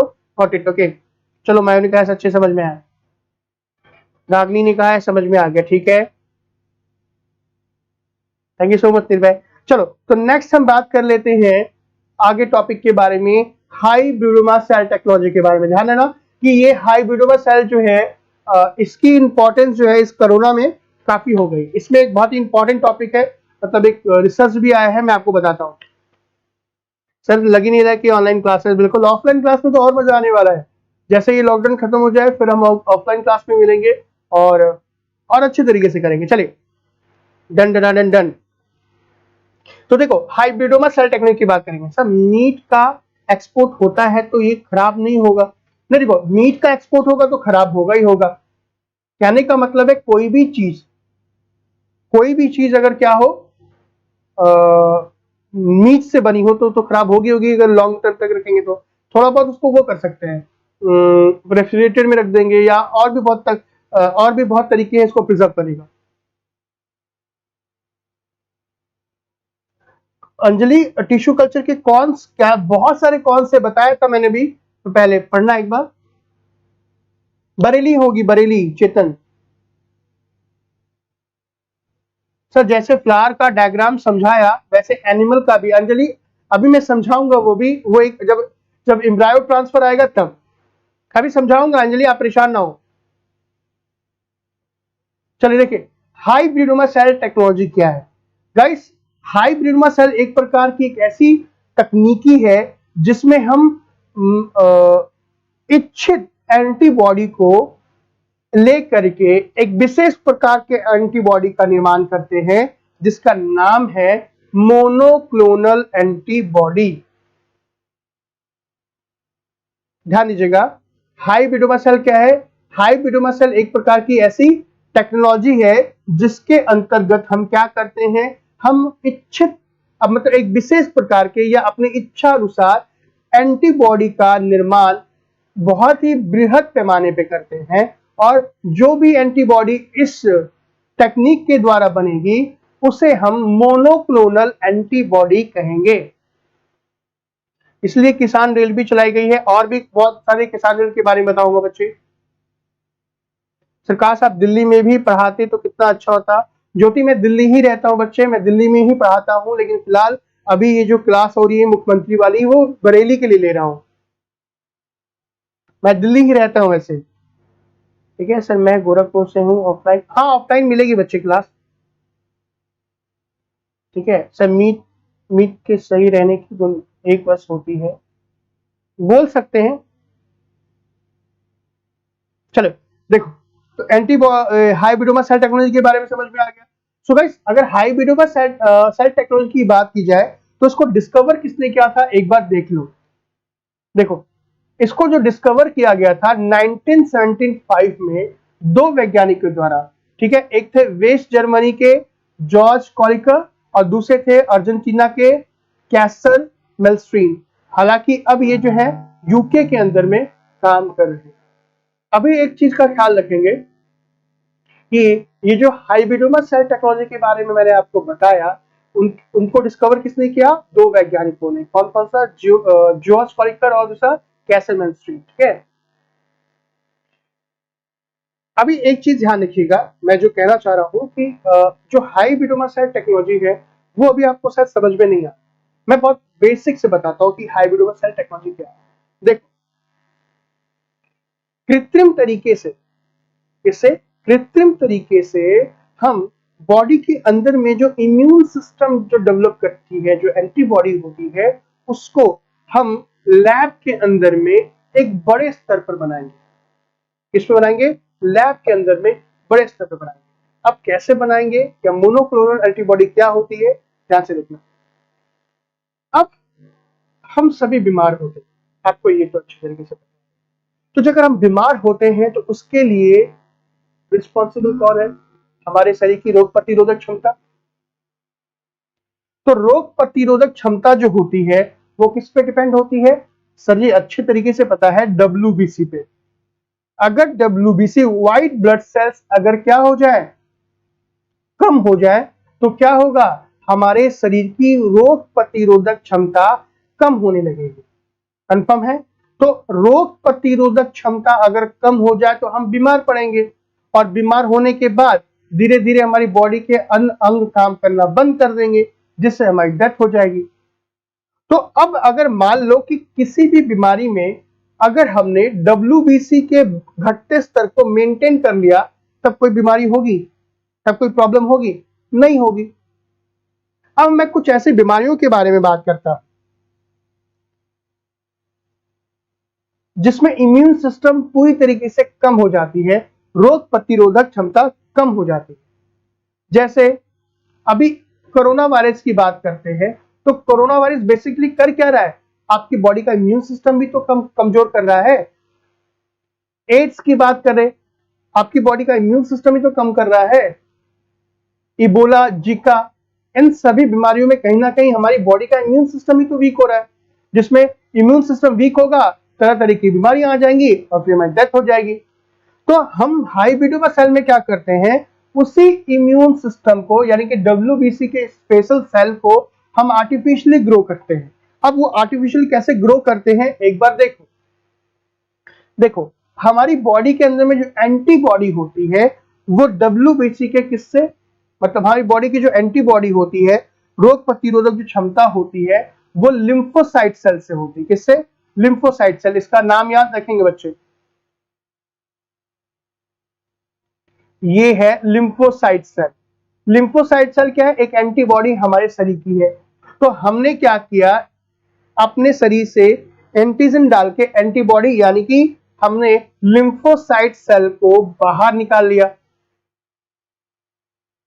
ठीक है, हमने बाहर निकाल लिया। अब बाहर निकालने के बाद हमने एक विशेष प्रकार की कोशिका के साथ उसको क्या कर दिया, आपस में फ्यूज करा दिया। यानी कि एक प्रकार की कोशिका जिसका नाम है कैंसर सेल, और इस कैंसर सेल का नाम है माइलोमा सेल। ध्यान रखना कि ये जो कैंसर सेल होती है, कैंसर सेल के अंदर में जो विभाजन की क्षमता होती है, सेल डिवीजन की जो क्षमता होती है, कैपेसिटी होती है, वो बहुत तेज होती है, और इस कैंसर सेल को माइलोमा सेल कहते हैं। हर एक सेल का अपना एक कैरेक्टर होता है, एक गुण होता है। तो ये जो माइलोमा सेल देख रहे हो, इस सेल का कैरेक्टर है, ये बहुत तेजी से आपस में डिवाइड होती है। यानी कि 1 से 2 कोशिका में, 2 से 4 कोशिका में, 4 से 8 कोशिका में, 8 से 16 में, 16 से 32 में, 32 से 64 में, इसी तरीके से फटाफट फटाफट फटाफट इस कोशिका कैरेक्टर होता है कि बढ़ जाना। तो अब मान लो कि कोई बीमार व्यक्ति है, और उस बीमार व्यक्ति का जो लिम्फोसाइट सेल है यानी कि जो इम्यून सिस्टम है, एंटीबॉडी, वो धीरे घटते जा रही है। तो अब हमने क्या किया कि उसके शरीर से इस लिम्फोसाइट सेल को निकाला, और निकालने के बाद लैब में हमने इस कैंसर सेल के साथ उसको फ्यूज करा दिया, उसका संयोजन करा दिया। तो जैसे संयोजन कराया, तो अब इस लिम्फोसाइट सेल के अंदर में किसके कैरेक्टर आ गए? इस माइलोमा सेल के कैरेक्टर आ गए। यानी कि पहले जो लिम्फोसाइट सेल के जो विभाजित होने की जो क्षमता थी वो धीरे हो रही थी, अब इस माइलोमा सेल के कैरेक्टर के कारण इसकी जो क्षमता है डिवाइड होने की बहुत तेजी से बढ़ गई, और जो इन दोनों के संयोग से एंटीबॉडी बनी, उस एंटीबॉडी को हमने नाम दिया मोनोक्लोनल एंटीबॉडी। अब ये मोनोक्लोनल एंटीबॉडी जो है उसमें विभाजन की क्षमता बहुत तेजी से होगी। अब हम इस मोनोक्लोनल एंटीबॉडी को लेंगे, उसको हम लैब में बहुत सारा बनाएंगे, वही कल्चर करेंगे, वही कल्चर करके बनाएंगे, और उसको उस रोगी के शरीर में डाल देंगे जिसका इम्यून सिस्टम दिन प्रतिदिन घट रहा था। अब क्या होगा? अब होगा ये कि वो व्यक्ति जो होगा उसका इम्यून सिस्टम स्टेबल हो गया। अब हम उसको आगे के उपचार के लिए फर्दर जो ट्रीटमेंट होगा उसके लिए रेडी कर लेंगे। Thank you so much Rohit. Plasma therapy example for hybridoma cell बोल सकते हो? किसी को पता है ऑफलाइन क्लास कब से स्टार्ट होगी? अभी किसी को पता नहीं है रोहिणी कि कब से स्टार्ट होगी? सर कोई भी लिम्फोसाइट का यूज करते हैं या फिर स्पेसिफिक टी लिम्फोसाइट या बी लिम्फोसाइट? देखो नीलम, ये डिपेंड करता है कि हम किस सेल का यूज करना चाहते हैं। यहां मैंने आपको लिम्फोसाइट बता दिया। अब मान लो कि स्पेशल हमें टी लिम्फोसाइट चाहिए या बी लिम्फोसाइट चाहिए या कोई भी एंटीजन चाहिए, एंटीबॉडी चाहिए, तो उसका निर्माण हम कर लेंगे, या दोनों चाहिए तो दोनों कर लेंगे। यस यस, लिम्फोसाइट का मतलब वही बी डब्ल्यूबीसी। टीएलसी क्या होता है?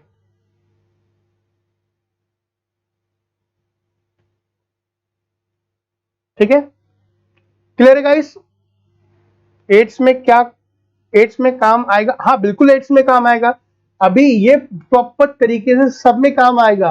अभी देखो मैं हाइब्रिडोमा सेल क्या, जो मैंने आपको ये टेक्निक बता दी, हाइब्रिडोमा सेल क्या है, इसके बेनिफिट्स क्या है, इसके भी साइड इफेक्ट्स क्या है, वो भी बताऊंगा। उसके बाद बताऊंगा कि आपके एग्जाम में ये किस तरीके से आएगा। क्या एग्जाम में डायरेक्ट हाइब्रिडोमा सेल आएगा? नहीं भाई, मैं फिर से कह रहा हूं कि हम यहाँ बात कर रहे हैं पीटी के बारे में। तो पीटी में क्वेश्चन कैसे बन सकते हैं, हालांकि ये जो साइंस की क्लास है, यहाँ पे जितने भी लोग हैं, अगर आप पीटी की प्रिपरेशन कर रहे हो तो भी बेनिफिशियल है, अगर आप मेंस की प्रिपरेशन कर रहे हो तो भी बेनिफिशियल है। यानी कि यहाँ पे मैं आपको बेसिक से एडवांस बता रहा हूँ, क्योंकि अगर मैं केवल और केवल करंट बता दूं तो जितने भी लोग आप यहाँ पे भी हो, एक भी बच्चा नहीं रहेगा। क्यों? क्योंकि साइंस एंड टेक्नोलॉजी थोड़ी सी टफ होती है और ये टू वे कम्युनिकेशन तो है नहीं। यानी कि आपके मन में जो सवाल है वो मुझे पता नहीं है, ध्यान रखिएगा। तो मैं यहाँ पे ये कोशिश कर रहा हूं, मैं एक स्टूडेंट के जैसे सोच करके क्वेश्चन खुद में डेवलप कर रहा हूं और एक टीचर होने के नाते उस क्वेश्चन का आंसर भी दे रहा हूं। यानी कि यहां पर मैं बैठा हुआ दो काम कर रहा हूं, यानी कि एक टीचर के दृष्टिकोण से आपको पढ़ा भी रहा हूं और एक स्टूडेंट के जैसे मैं वो क्वेश्चन भी सोच रहा हूं जो आपके मन में वहां बैठे आ रहे होंगे। तो लगभग लगभग क्वेश्चन मैं कवर कर पा रहा हूं। अब कुछ कुछ क्वेश्चन जो मेरे दिमाग में नहीं आ रहा है, आप उससे पूछ लो, मैं आपको बता देता हूं।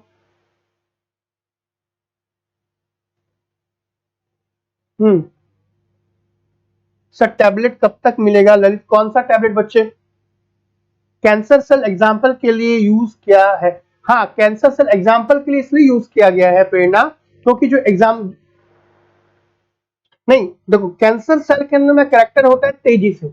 मेरी बात ध्यान से सुना प्रेरणा, आप सभी भी सुनेंगे कि जैसे कि मान लो कि ये एक व्यक्ति है, इस व्यक्ति को कोई बीमारी हो गई, एड्स ही मान लो, तो अब आपको अच्छे तरीके से पता है कि एड्स के अंदर में डब्ल्यूबीसी धीरे धीरे घटना स्टार्ट हो जाता है, इम्यून सिस्टम कम होने लगता है, जिससे बहुत सारी बीमारियां आ जाती है। आए समझ में? तो अब हम क्या करेंगे कि इस व्यक्ति के शरीर से जो इसका जो लिम्फोसाइट सेल है वो निकाला, और निकालने के बाद, क्योंकि अब इनका जो भाई एड्स की वजह, एड्स के वायरस की वजह से इस व्यक्ति का जो डब्ल्यूबीसी है वो क्या हो रहा है, वीक हो चुका है। अब वो मल्टीपल नहीं हो पा रहा, धीरे धीरे मल्टीपल हो पा रहा है, और लेकिन बीमारियां बहुत तेजी से हो पा रही है। तब हमने इसका जो क्या निकाल दिया, हमने इसकी बॉडी से क्या निकाल लिया, हमने इसकी बॉडी से डब्ल्यूबीसी निकाला। डब्ल्यूबीसी निकालने के बाद लैब में गए, लैब में जाने के बाद हमने एक कैंसर सेल लिया। ये कैंसर सेल लेना जरूरी है क्योंकि इसी के अंदर में डिवीजन की क्षमता बहुत ज्यादा होती है। इसको लेकर के इसके साथ क्या कर दिया, फ्यूज करा दिया, मोनोक्लोनल एंटीबॉडी बन गई। यानी कि अब इस व्यक्ति के शरीर के अंदर में जो इम्यून सिस्टम, जो आपका लिम्फोसाइट सेल धीरे धीरे डेवलप हो रहे थे, अब ये मोनोक्लोनल की वजह से तेजी से डेवलप होंगे। अब जैसे तेजी से डेवलप होंगे तो इसकी बॉडी का इम्यून सिस्टम डेवलप होगा, अब बॉडी अच्छी तरीके से काम करेगी। तो कहीं ना कहीं ये जो हाइब्रिडोमा सेल टेक्नोलॉजी के अंतर्गत हमने ये जो मोनोक्लोनल एंटीबॉडी बनाई है, वो ऐसे व्यक्ति के लिए जिनका इम्यून सिस्टम बहुत वीक हो रहा है वो बहुत जरूरी है।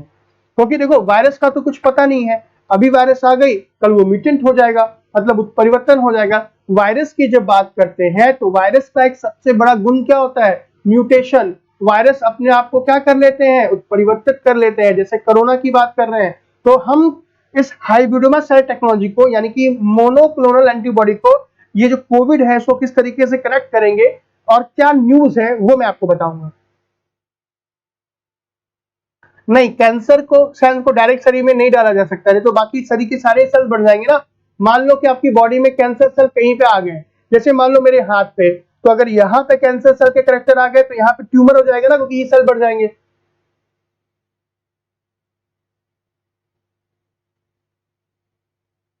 ठीक है, रनिंग नोट्स बना रहे हैं क्या सर? जब आप कोई टॉपिक खत्म करते हैं तो इसके साथ आप प्रीवियस ईयर का क्वेश्चन पेपर जो टॉपिक, हाँ बच्चे कोशिश करेंगे। आपको क्या लग रहा है इतना ही बहुत, इतने टफ हो जाता है हमारे लिए, बट कोशिश करेंगे, आपने सही कहा है। चलो अभी देखो, अब ये जो एडवांटेज ऑफ मोनोक्लोनल एंटीबॉडी, इसके बेनिफिट्स क्या क्या हो सकते हैं। तो अब इसके बेनिफिट्स मुझे लगता है कि आप सभी बताने में पूरी तरीके से सक्षम हो। क्लियर है? अभी देखो, अब हम क्या कर सकते हैं गाइस, हाइब्रिडोमा सेल की तकनीक के द्वारा जो भी मोनोक्लोनल एंटीबॉडी के सोर्स है उसको हम डेवलप कर सकते हैं। हम क्या कर सकते हैं गाइस कि अलग अलग बैच की भी बात करें तो हम एक सेम क्वालिटी के हाइब्रिडोमा सेल को तैयार कर सकते हैं। इसके अलावा गाइस कि इसके द्वारा हम बहुत ज्यादा मात्रा में हम मोनोक्लोनल एंटीबॉडी को बना सकते हैं। इसके अलावा हम क्या कर सकते हैं, जब हमें चाहिए एंटीबॉडी हम तब तैयार कर सकते हैं। सर अगर ज्यादा इम्यून सिस्टम बढ़ गया तो वो भी डेंजरस होगा। हाँ स्वप्निल, अगर मान लो कि ज्यादा एंटीबॉडी बढ़ गई तो उसी को तो हम ब्लड कैंसर कहते हैं भाई। WBC की मात्रा अगर ज्यादा हो जाए, ज्यादा बढ़ जाए एक तरह रेशियो तो उसे ब्लड कैंसर कहते हैं। ध्यान देना, ठीक है। और ध्यान रखना कहीं एंटीबॉडी के लिए हमें मेंटेन करने की जरूरत नहीं है एनिमल को कि भाई जब चाहे तब लेना है। लेकिन इसके डिसएडवांटेज भी तो है। अब इसके डिसएडवांटेज बहुत सारे हैं, जैसे बेनिफिट है उसके डिसएडवांटेज भी हैं। पहला क्या कि भाई ये जो मोनोक्लोनल एंटीबॉडी का जो इस प्रोजेक्ट का जो टाइमिंग है ये बहुत लंबा हो जाएगा। 6 से लेकर के 9 मंथ तक इसमें प्रोसेस लगता है। ये काफी एक्सपेंसिव है, ऑब्वियसली सी बात है, नई तकनीकी है तो ये बहुत एक्सपेंसिव है। इसको बनाने के लिए हमें बहुत मेहनत की जरूरत होगी, बहुत डेडिकेटेड टीम की आवश्यकता होगी। और दूसरी बात क्या कि इससे जो हम एंटीबॉडी बनाएंगे ना वो ओरिजिनल एंटीजन से, मतलब वो जो एंटीबॉडी होगी वो प्रॉपर तरीके से काम करेगी या नहीं करेगी ये भी कंफर्म हमें पता नहीं है। दूसरा, ये जो हाइब्रिडोमा कल्चर होगा, कल्चर का मतलब समझ आ गया। अभी जो मैंने आपको टिश्यू कल्चर बताया ये कहीं ना कहीं संक्रमित हो सकता है कि भाई सेल बनाया हमने, अगर मान लो किसी तरीके से संक्रमित हो गया तो पूरा का पूरा बैच खत्म हो जाएगा। और ये फिलहाल अगर हम बात करें तो ये माउस और रैट में ही क्या अभी डेवलप हुआ है, ये अभी अदर एनिमल के लिए डेवलप नहीं है, मतलब अभी ह्यूमन के लिए डेवलप नहीं है। अब ये तो समझ में आ गया सर। अभी इससे रिलेटेड क्वेश्चन क्या है आपके, मतलब करंट में क्या है इससे रिलेटेड, ये एक बात देखो। यानी कि हाइब्रिडोमा सेल समझ में आ गया। अब आपको एग्जाम में कैसे आएगा, पीटी में कैसे आएगा, देखो अभी कुछ दिन पहले की न्यूज है कि जो इंडिया है, भारत में a project to develop human monoclonal antibody approve, यानी कि भारत में ह्यूमन मोनोक्लोनल एंटीबॉडी के अप्रूवल को क्या कर दिया गया है, अप्रूव कर दिया गया है कि अब हमारे जो वैज्ञानिक होंगे वो ह्यूमन मोनोक्लोनल एंटीबॉडी को क्या करेंगे, उस पर रिसर्च करेंगे।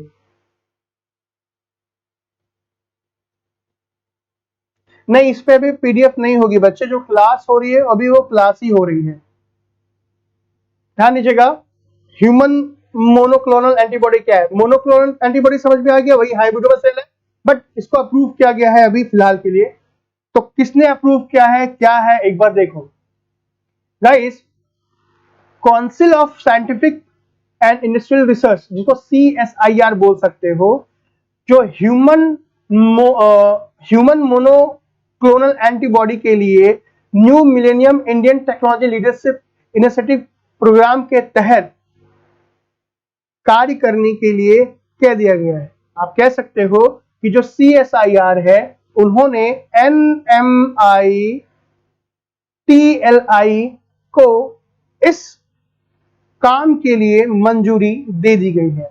बेसिकली क्या होगा कि ये जो एंटीबॉडी है, जो अभी कोविड के पेशेंट हैं, कोविड के पेशेंट के अंदर में जो ये सार्स कोविड जो बोले, कोविड के पेशेंट के अंदर में एंटीबॉडीज को क्या किया जाएगा, सही किया जाएगा। ध्यान रखना गाइस कि अगर हम बात करें कोरोना वायरस के लिए तो ये जो आपका SARS COVID-2 है वो कोविड-19 के लिए रिस्पॉन्सिबल है। अभी आप में से बहुत सारे ऐसे बच्चे भी हैं कि सर उनको कोविड के बारे में कोई जानकारी प्रॉपर तरीके से नहीं है, नाम तो सुन रहे हो पिछले 1 साल 2 साल से, लेकिन कोविड है क्या, क्या प्रोसेस है, इंडिया में कौन कौन सी चीजें बन चुकी है, अगर आपको ये नहीं पता तो मुझे आप कमेंट करके बताएं कि सर किसी दिन स्पेशल जो है क्लास रखेगा कोविड के ऊपर, कोरोना के ऊपर में, जिसमें आप बेसिक से लेकर के एडवांस यूपीएससी तक की जानकारी देने के लिए। आप में से अगर आपको चाहिए तो मुझे कमेंट करके बताएं। कैंसर सेल को उठाकर बॉडी में डाल देने से डाल भी देंगे तो भी तो और लिम्फोसाइट उसको किल कर कैंसर भी ओनली स्प्रेड। नहीं बच्चे, देखो फातिमा, अगर मान लो कि अगर आप उसमें डाल देते हो बॉडी के अंदर में, तो वो कैंसर सेल पता नहीं किस सेल को डेवलप कर देगी। भाई आपकी बॉडी के अंदर में एक ही सेल थोड़ी है, केवल क्या डब्ल्यूबीसी थोड़ी है, आरबीसी भी है, बहुत सारे सेल्स हैं, क्या पता वो किस सेल को आगे बढ़ा दे। तो ये नहीं, ये जो है आप कह रहे हो वो चीज नहीं हो पाएगी।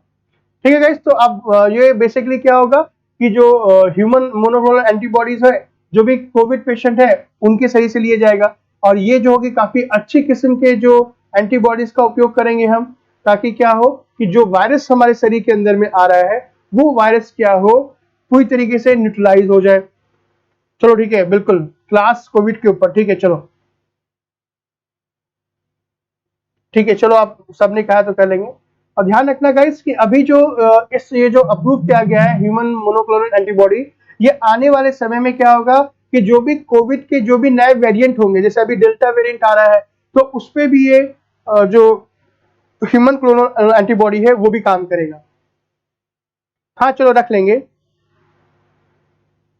सर टोटल कितने लेक्चर में होगा साइंस एंड टेक्नोलॉजी? टोटल कम से कम 20 से 25 लेक्चर लगेंगे। अनुभव sir please Covid class about Covid, हाँ रखेंगे, और कोविड में भी बिल्कुल बेसिक से एडवांस, ताकि आप में से जो लोग कोविड के बारे में नहीं पता, या आप में से बहुत लोग ऐसे हैं जो थोड़ा बहुत पता भी है, तो अच्छे तरीके से करेंगे। ठीक है, करते हैं बच्चे, करते हैं। सर नहीं डेवलप करेंगे cell, I was studying cancer biology. Okay, आप मुझे बताना कि कैसे क्या है। जहां तक मुझे पता है, जैसे ट्यूमर की बात करते हैं फातिमा, तो ट्यूमर क्यों डेवलप होता है, इसमें कौन सा सेल आ जाता है? दूसरा गाइस, ये जो NMITLI जो है, वो एक क्या है, new millennium Indian technology leadership initiative है। ध्यान दीजिएगा, ये बेसिकली एक लार्ज पब्लिक प्राइवेट पार्टनरशिप है, जो क्या करती है, रिसर्च हमारे भारत के अंदर में, हमारे देश के अंदर में रिसर्च एंड डेवलपमेंट का काम करती है। ये जो कंपनी है NMITLI, ठीक है। और ध्यान रखना कि ये जो है साइंटिफिक और जितने भी नई नई टेक्नोलॉजी है उस पर ध्यान से रखती है, और इसका जो मेन उद्देश्य है वो क्या है, इंडियन इंडस्ट्री को क्या करना, ग्लोबल लीडरशिप पोजीशन पे लेके आना। सर बस 20 से 25 क्लास, हाँ और क्या, अभी फिर उसके बाद हम बायोलॉजी भी तो करेंगे। यहाँ पे कितनी क्लासेस करोगे? क्योंकि देखो यहाँ पे मैं आपको लिखा तो नहीं रहा, मैं आपको केवल बता रहा हूँ, तो स्पीड बढ़ जाती है। सो गाइस, मेरे ख्याल से आपको आज की जो क्लास है वो काफी समझ में आ गई होगी। अभी दूसरी क्लास अभी स्टार्ट होने वाली है, तो आज की क्लास को हम यहीं पे रखते हैं। अगर कोई क्वेश्चन है तो आप मुझसे पूछें, अदरवाइज आज की क्लास को हम यहीं पे समाप्त करेंगे। ट्यूमर, हाँ बिल्कुल कैंसर है। हाँ जी सर, इंडिया के अलावा नियर कंट्री ने भी अप्रूव किया है। हाँ, बहुत कंट्री में ये रिसर्च चल रहा है, क्योंकि हम बात करें अपने देश की, तो यहाँ से क्वेश्चन पूछा जा सकता है। क्या है, failure of cell cycle lead to cancer and tumour transformation, क्या है, ट्यूमर फॉर्मेशन। ठीक है सर, जनरल साइंस कब से पढ़ाएंगे? वो भी जैसे साइंस एंड टेक्नोलॉजी 20 क्लास के बाद खत्म हो जाएगी, 20-25, उसके बाद हम जनरल साइंस की बात करेंगे ना, वो भी और मजा आएगा। हाँ समय हो गया है, तो आज की क्लास हम यहाँ पर रखते हैं। थैंक यू सो मच, अच्छा लगा। कोई क्वेश्चन है तो फटाफट आप मुझसे पूछे, ताकि मैं आज की इस क्लास को खत्म कर सकूं, मतलब फिनिश कर सकूं।